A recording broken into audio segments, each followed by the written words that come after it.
topics and opinions expressed in the following show are solely those of the host and their guests and not those of W4CY Radio, its employees, or affiliates. We make no recommendations or endorsements for radio show programs, services, or products mentioned on air or on our web. No liability, explicit or implied, shall be extended to W4CY Radio or its employees or affiliates. Any questions or comments should be directed to those show hosts. Thank you for choosing W4CY Radio.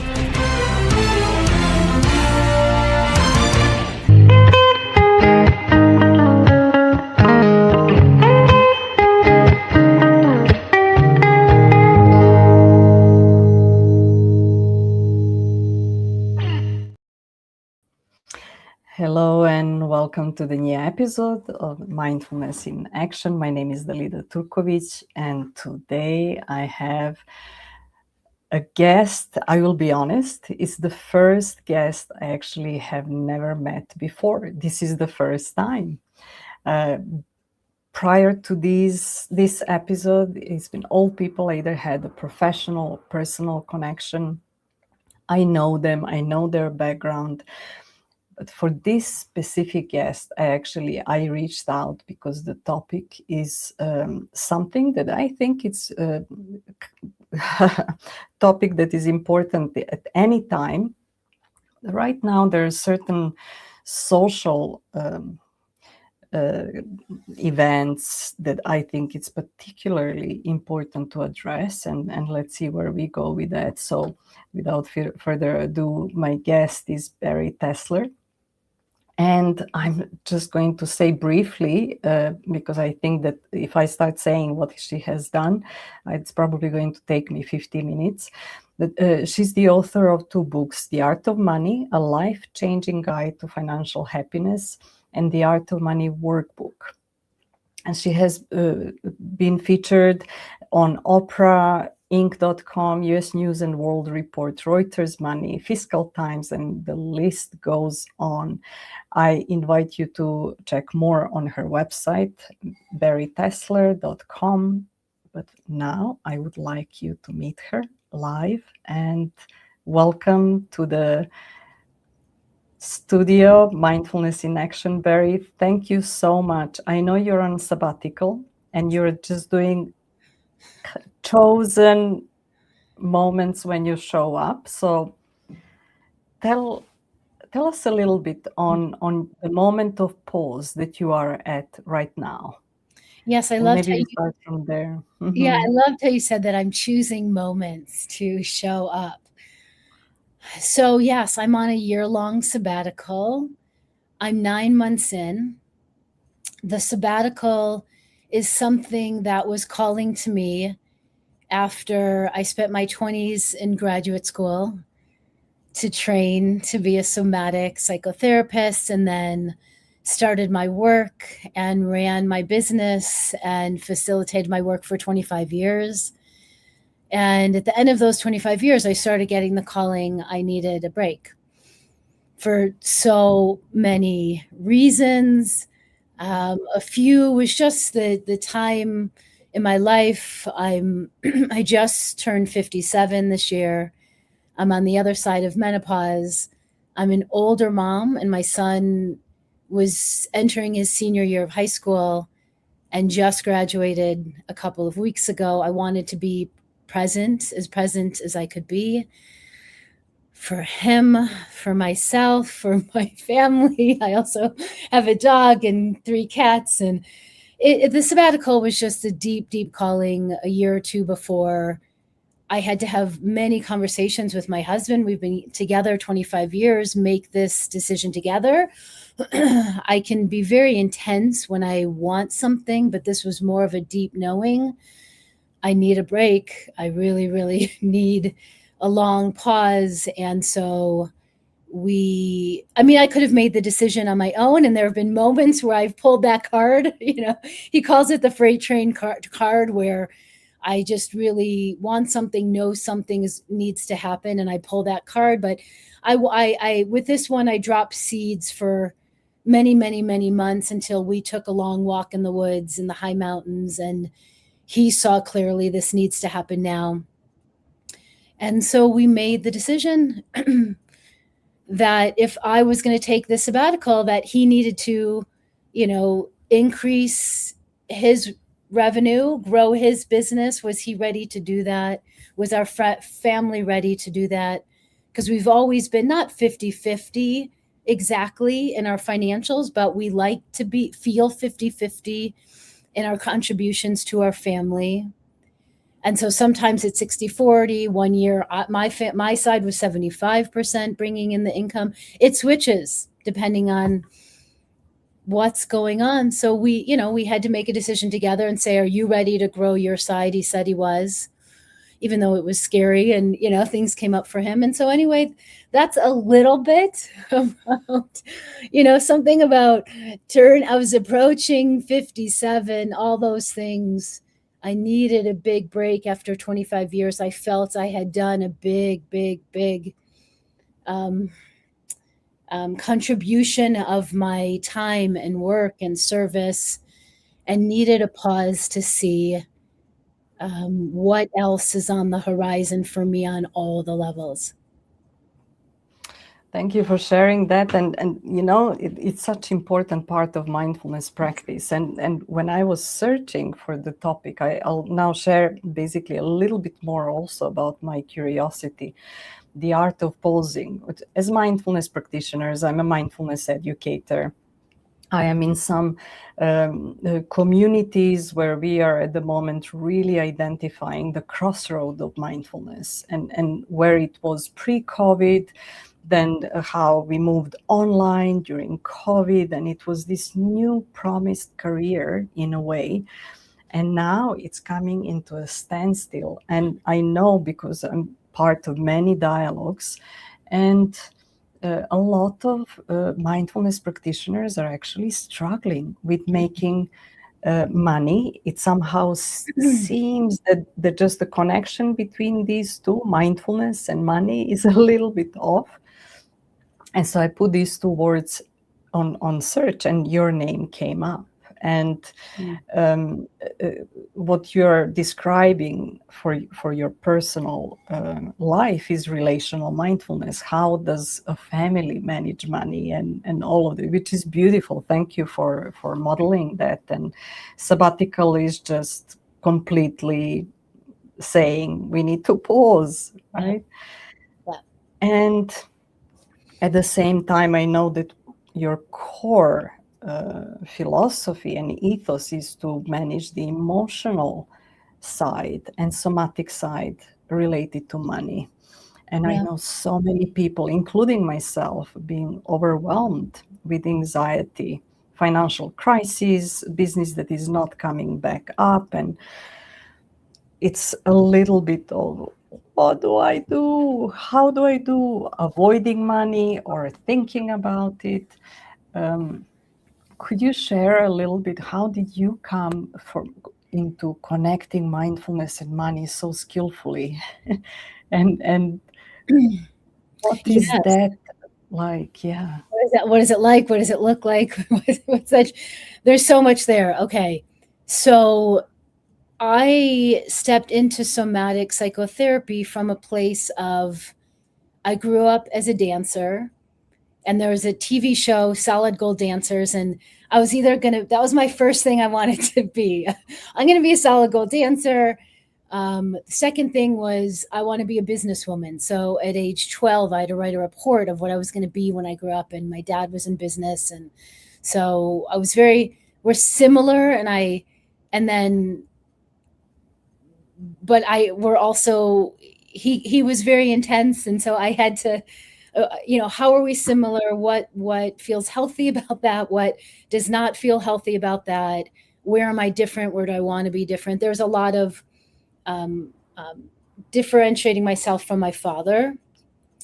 We looked a lot alike. There was a lot, but second thing was a businesswoman. So that was so either a dancer, businesswoman at 12. And then at 16, I asked my parents if I could go see a therapist. So I started being very interested in psychotherapy, understanding myself on a deeper level. And so I feel at some point, I studied history in my undergrad, and then I still didn't know what I wanted to be when I grew up. And I went and traveled, and I then decided, I thought I made up dance movement therapy and somatic psychology. and realized at some point I didn't make up anything. There's a whole field, and there's graduate programs in dance movement therapy and somatic psychology. And I took myself to that program at the age of 24. So I feel it's an integration of the dancer in me, the businesswoman, and the psychotherapy work, and integrated all of them into, but I found this program because I needed somatic tools. I needed to remember how to listen to my body.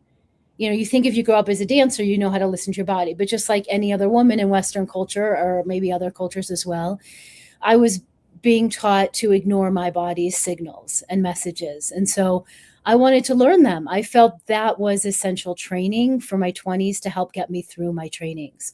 So I took myself to graduate school at the age of 24, and I spent all my 20s steeped in learning how to listen to my body, my intuition, my emotions, my messages, notice when I was getting overwhelmed, what to do with that. You know, we didn't call it fight, flight, freeze, fawn, trauma responses or stress responses. This was the 90s. So this Peter Levine's first book came out in 1998 as I was graduating, you know. But we did very similar work. It just wasn't with that language. And but I spent my 20s, my topics were intimacy, sexuality, body, grief, and death. Those were the topics that I was steeped in, that I was living, that I was studying. And when I graduated, you know, after all of the work that we did, the classroom work, the internships, the 150-page thesis, where I gathered a group of young women and used authentic movement and self-created ritual to help them understand themselves as young women moving into more adulthood, and created, you know, a whole training around that. And then when I walked across the stage and my student loan came due, it was a moment of, how am I going to pay back my student loan, making $11 an hour in all of the, you know, my internships, or even the jobs that I was looking at, or the jobs that I was working in the social work field, were $11 an hour with a master's degree.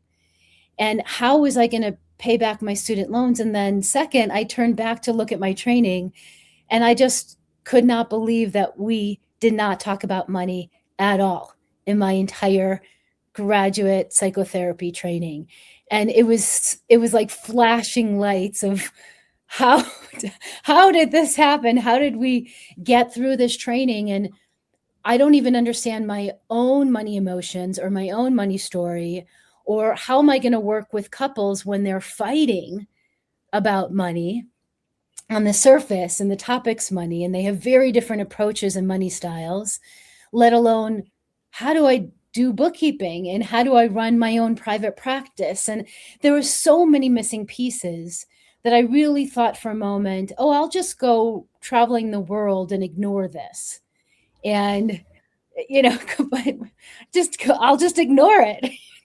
I like to give myself options, and that was one of them. Or, you know, also as therapists, we were taught to, you know, not only, you know, ignore money, but not talk about it. You're not supposed to want money or strive for money. You're supposed to just do your good work and do your service, and somehow it's going to all work out.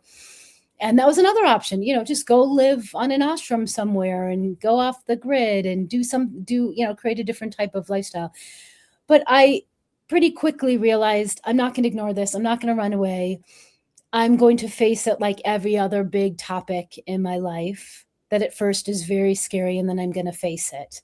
And so my first stop in one of the programs that I was working at, one moment the director asked me if I wanted to learn bookkeeping, Quicken and Excel. These are different tracking programs, bookkeeping programs.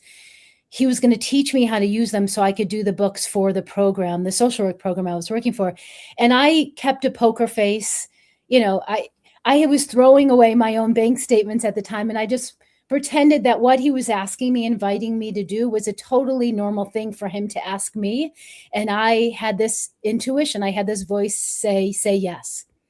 And I think part of it was that I was working in the milieu 40 hours a week with clients, and it was a lot for me. And I wanted some 5 hours in a back room, quiet and learning, but I didn't think I could learn it. I did not think I can learn bookkeeping. I wasn't great at math growing up.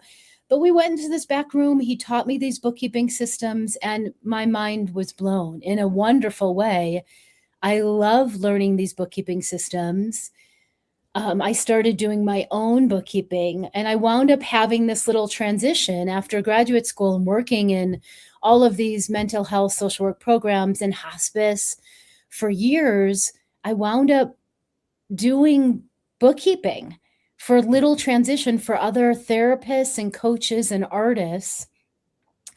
And I always say that I feel I learned more about people's relationship to money, their spending patterns, their income and revenue patterns, their values of how they were spending or saving or giving or not doing some of that, family dynamics. I would be welcomed into someone's business.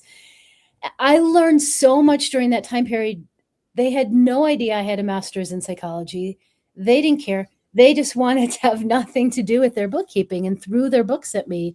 And I learned so much during those years when I was 28 to 32 years old.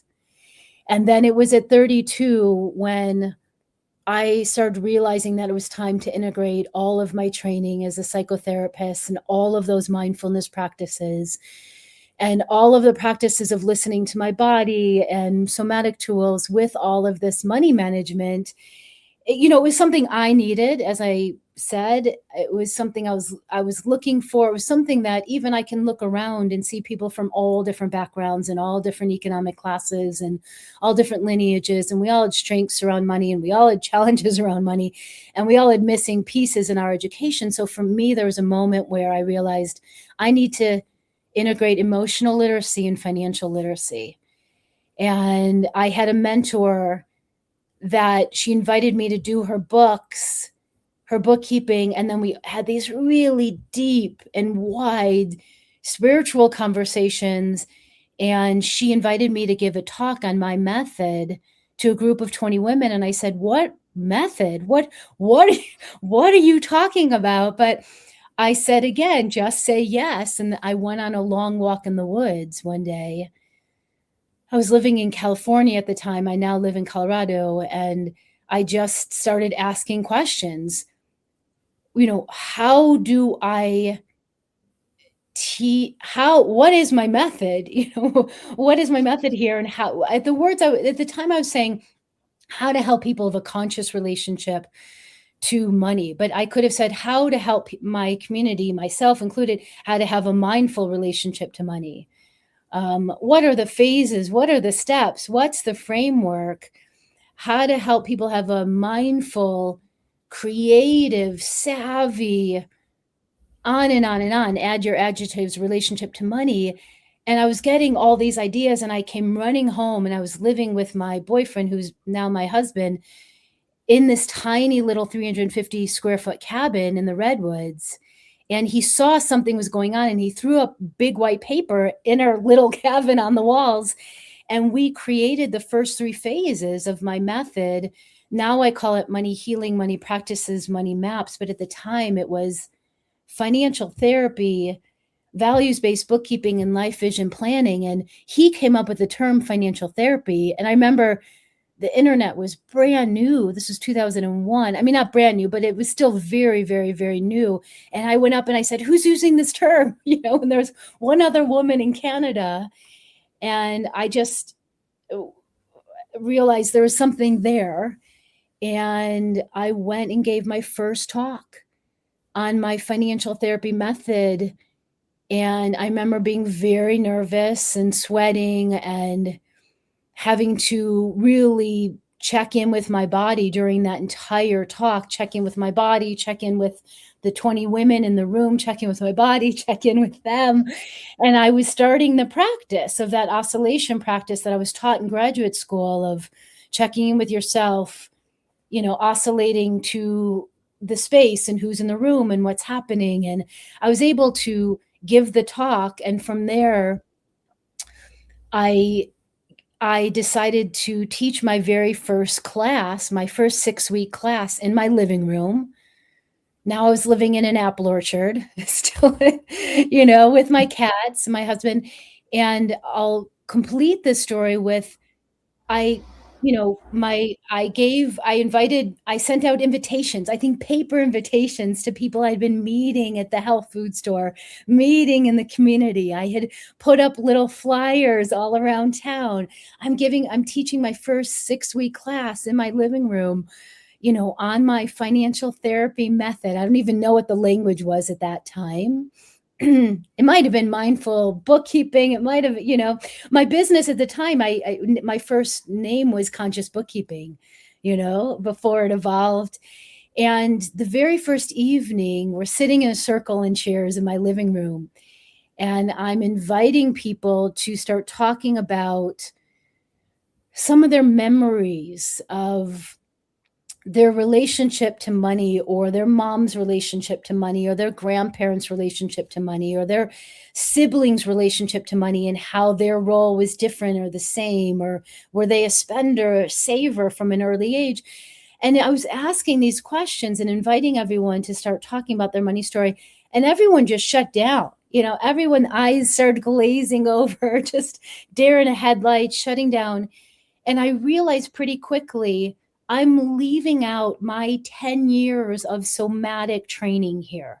I'm completely forgetting to stop and pause and to invite them to check into their bodies, and what I call a body check-in, and to just notice what's happening on a physical level, or what are the sensations in our bodies in this moment, or what's the emotion, or where is our breath in our body? Is it up in our throat? Is it down in our chest? Is it shallow? Is it deep? And that very first night, I realized I was forgetting this very essential first step. And so the very next week, I invited everyone to do a body check-in. And then we shared what we were all noticing in our bodies. And it was a completely different entranceway into talking about our money stories, our money memories, our family of origin, parents, grandparents, and so on. And so for me, the somatic training is the foundation of everything. It's the foundation of my work. It's the foundation of my business. It's the foundation of my parenting. And it's inviting in a body check-in, and everyone has a different version of meditation or how they check in. And sometimes the body checking could be 30 seconds. It could be 5 minutes. And it's really just inviting yourself. It could be on a physical level. What do you notice? Are your legs crossed? Are they open? Are your shoulders up? Are they down? Or what's the emotion right now? Oh, I'm feeling shame or anger or sadness or anxiety. Where do you just notice it in your body? And I always like to end a body check-in with, what is one little adjustment that you can make right now to help you feel more okay, calm, whatever word, add in any adjective. There's no right or wrong with any of it. And what is one little adjustment to help me feel more okay or calm in this moment? And it could be, I notice my shoulders are up to my ears. I'm just going to see if I can lower them down a bit. Or I'm noticing my jaw is really tight. I'm going to see if I can loosen it a little bit. Or I'm noticing my breath is up. I'm going to see if I can get my breath a little down. So sometimes I'll ask myself that a few times at the end of a body check-in. What is one little adjustment that I can make now to help me feel more okay or more present? Okay. Now I'm going to ask myself that again. What is one little adjustment? And in Peter Levine's world, it's called resourcing. But back again in the 90s, before, in my training, we didn't have that language. So that's a little bit of a body check-in that I invite people to do, in my classes. When I was teaching, I would always start with a body check-in, end with a body check-in. I invite people to do it in day-to-day life, before they're going to have a money conversation as prep.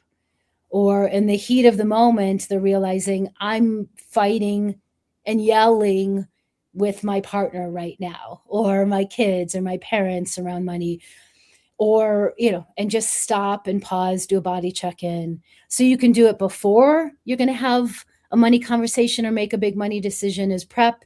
You can see if you can remember it in the heat of the moment as you're having all of these money emotions come up. Or you're suddenly online shopping in the middle of the night and you can pause and go body check in. What's going on? Am I hungry? Am I tired? Am I sad? Do I need to put this tab over to the side and come back to it 24 hours later? Do I really need another bathing suit? No, I don't, or after as a debriefing, what just happened? How did that money decision go? How did that money conversation go? What would I do different now? How am I feeling?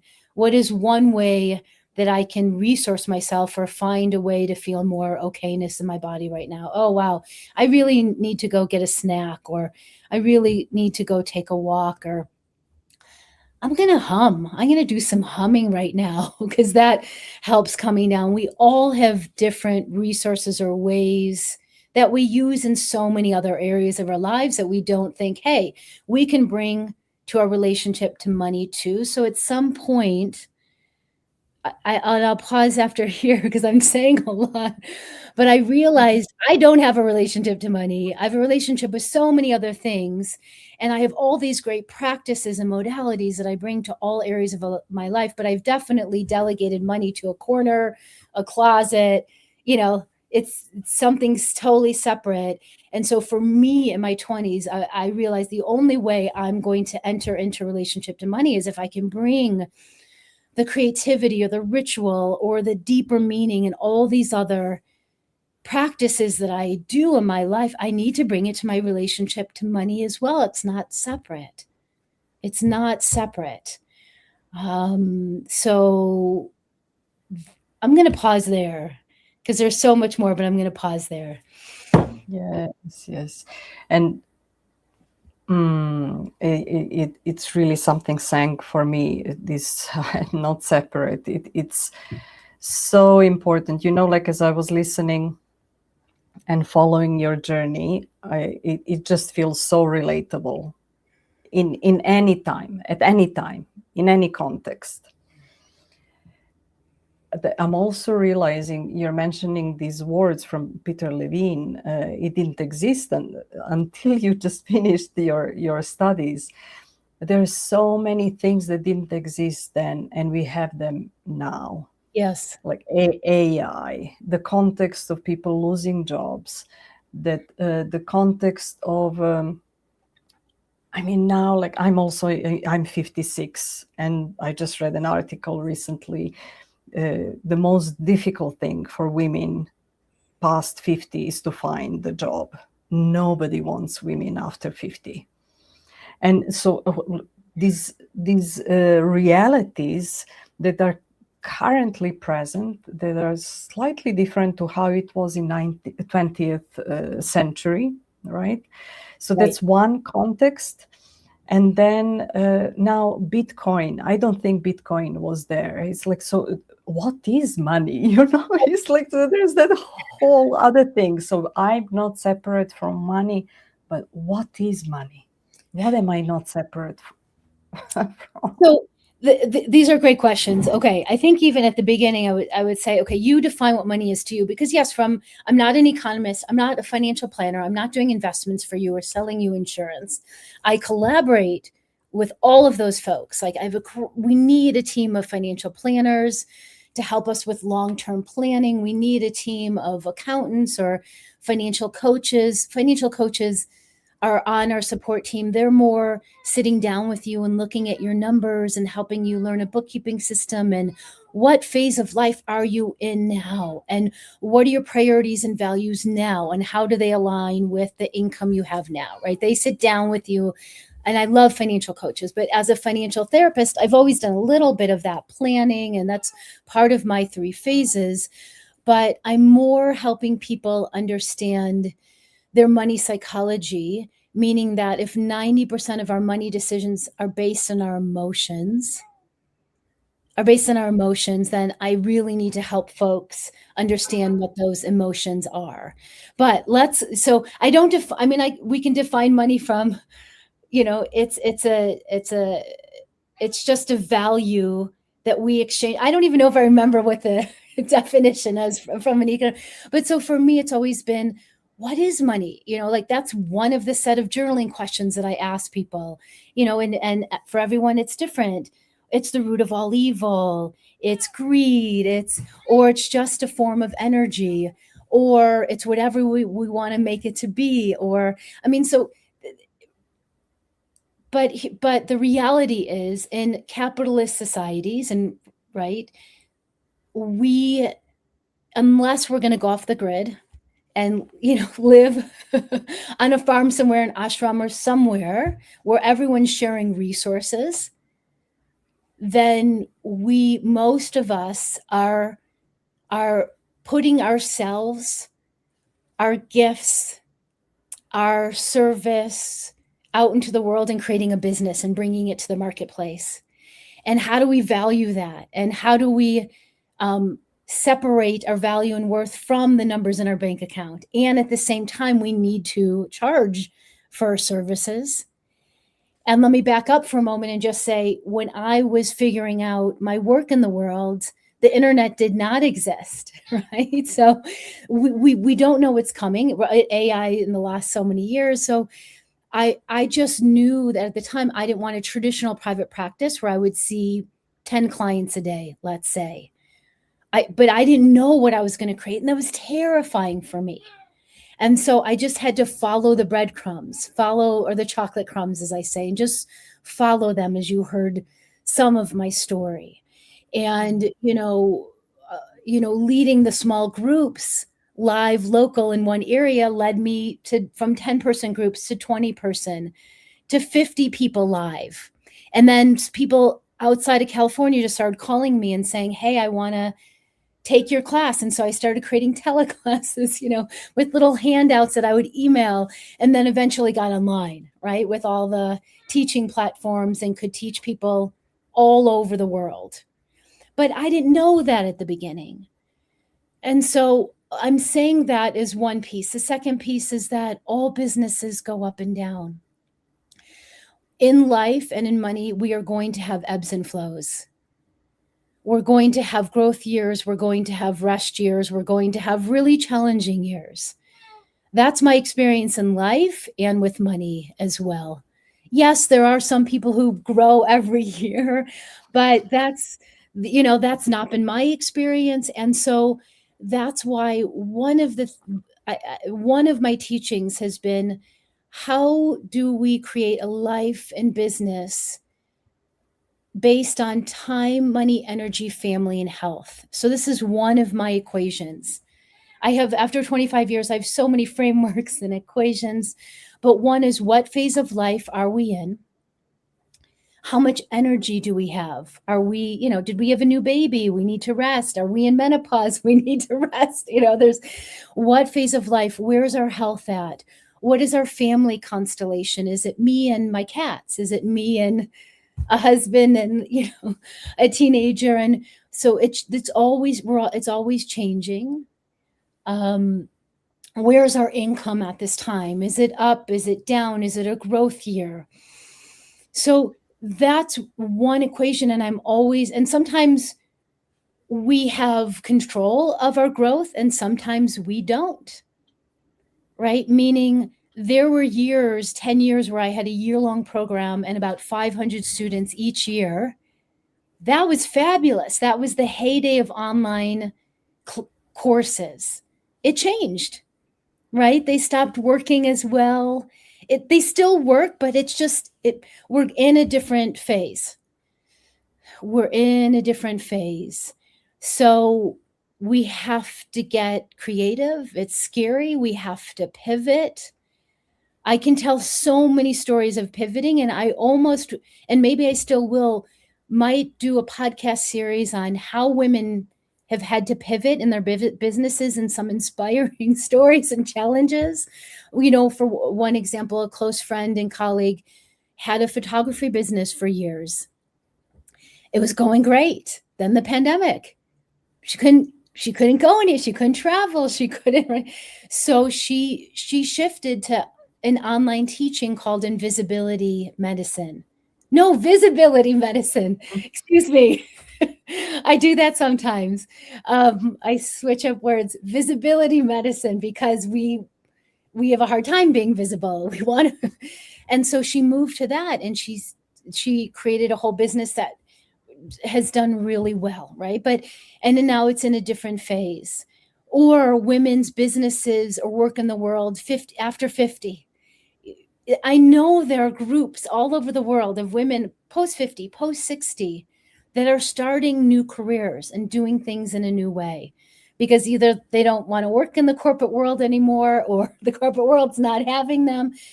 So for me, it's business, and even my relationship to money has always been a psycho-spiritual journey and practice and challenge at different life phases. So we do sometimes go through phases where we need to pivot and find other creative ways to bring our work into the world. And, I'll give one more little framework here, is that along with that equation, and it's never like, in my 30s, I had so much time. So I worked all the time because I just had so much time and energy. And then when I had my son, I needed to be in recovery. So things changed. So I'm always asking different questions at different moments in life and in my business. So this goes back to not every year is a growth year. So what new set of questions can you bring in? And I'll tell a few short stories. So when I was in 10 years of growth with my online business, my online course, the Art of Money. It was the Art of Money, the Money School, right? As I was saying, I had 500 students. At some point though, actually, let me back up. That came after. There was a moment where at 38, I decided, changed my mind. I wasn't going to have kids. It really surprised me. I woke up one day, and the only next step on my path was to have a son. His name was going to be Noah. I saw it so clearly.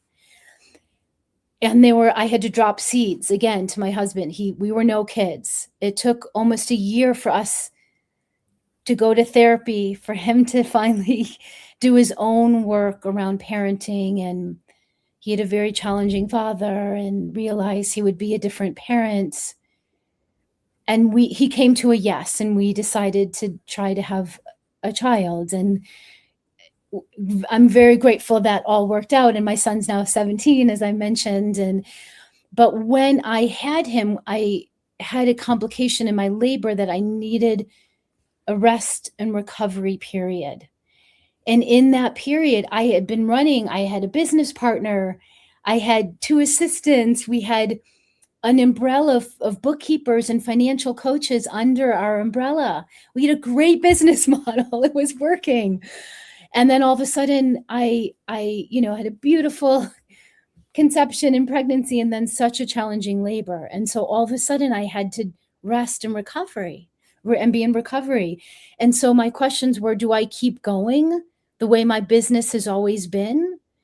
Or do I take a pause on my business? Here I am again years later, right? 17 years later. And so the questions I had to ask were, how can I put my work out in the world while I'm sleep deprived? And so what can I do right now? What can I give in the world that is going to allow me to do it while I'm sleep deprived? That's going to make the most money, that I enjoy the most. At the time, it was teaching groups of 50 people. So I did that. So that was what I did then. But I let go of my business partner and my team, and I went back to a one-woman show. And I just had to, for many, many months, say, I'm in a transition. Our income went way down during the next 2 years. And we had to, my dog just came in here, and we had to work with that and live within that. And I had to keep doing a lot of self-talk of we're in a transition. We're in a transition. We will get through this. We will get through this time. We will be in a growth year again. We will make more income again. So we had to be really, really simple with our income at the time. And my husband was growing a new business at the time. Then we start sleeping when my son's 2.5, and I'm like, I have energy. I'm sleeping. He's sleeping. We're ready to go again. And that's when I came up with the idea for the year-long program that works so well for the next 10 years. But the set of questions I asked were very different than when I first had my son, which were, I'm sleep deprived. What can I do on 10 hours a week? I said, what can I do in 10 hours a week that I can make the most money, that I will enjoy, that I can do while I'm in recovery in 10 hours? The questions now were, I have more time and energy. How can I give to my community in a much bigger way? How can I be more generous with my content than ever? How can I even reduce my program price a bit and hope that I'll get a lot more people? I didn't know if it was going to work.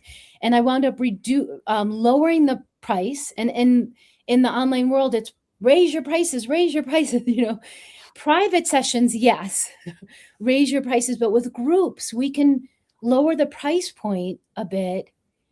And I wound up creating a year-long program and framework. And I had no idea how it was going to go because I was struggling at the time to get 50 people in my 6-month programs. I would get 40, 42, which still was good. But, I needed 50 to meet my goals and numbers. And I remember we were in a huge dip. It was a December. I thought, wow, do we have to maybe go move in with my in-laws for a period of time?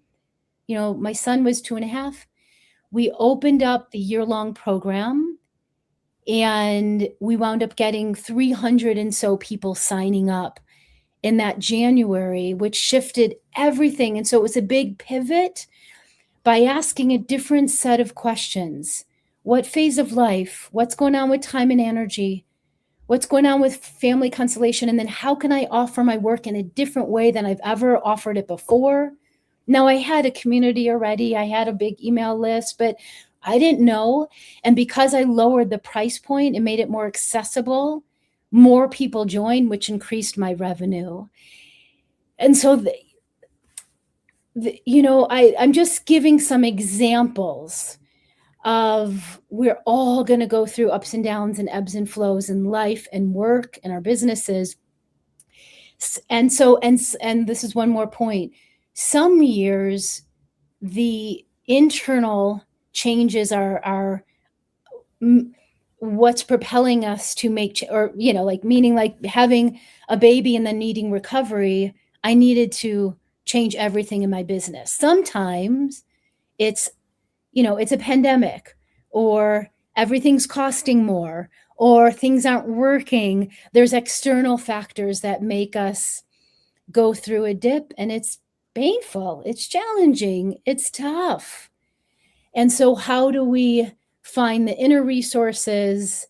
How do we have moments of crying? How do we have moments of, we go to a friend group, we go to a support group, we get people, we're in some kind of support business groups where we're supporting each other to come up with pivots and new creative ideas based on what's happening internally, externally, where we have to make changes. And this is part of running a business for many, many, many years. This is all part of it. Yeah. Yes, it's a trajectory of all these moments, and when you said, and then she just started making yourself visible, right? Or the program. Yes. But I appreciate so much that you are saying it's not just saying, oh, this is not working and I'll just do this and then everything happens. There's such a complexity in that, and having inner resources, but also awareness of external resources, the way your family functioned and how you were sticking together and staying together at difficult times and supporting each other. I mean, that's Sangha in action, really, when you really think about it. So I really, really appreciate everything you shared and your wisdom about including money. What I'm taking out of what you shared is saying, the question for me that is popping up is, how can I make money as part of my spiritual quest? Love it. And we all have different questions at different points in different life phases, and it's going to change. But I remember when that was my main question, was how can I have more of a relationship with money, and what do I want it to look and feel like, and how do I make it more of a spiritual feel and look? What does that mean to me? So, so when you sit down to pay bills, when you sit down to envision a new way of offering your services, when you sit down, for me, I call that a money date, but I light my candles. I've been holding a rock this whole time.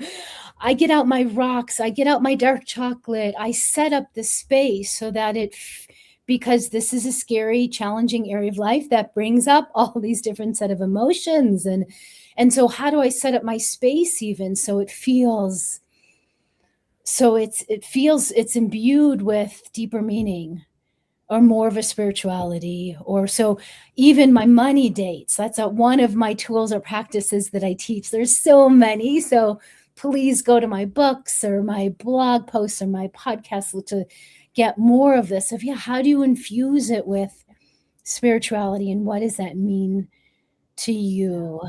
And in even like the practical moments of, I'm going to call a new accountant, or I'm going to pay some bills, or I'm going to go learn a new bookkeeping system, or all the bookkeeping things. My husband, we switch of who's doing the bookkeeping. He'll only do the bookkeeping if he can pretend or make it feel like it's a meditation practice for him. So when he sits down, he sits on his cushion, and tracks everything. Or I've had people who were able to do a meditation practice, a daily hour meditation practice for years and years, but a money date, no way, until they started saying, I'm going to open 5 minutes in my 60-minute meditation practice.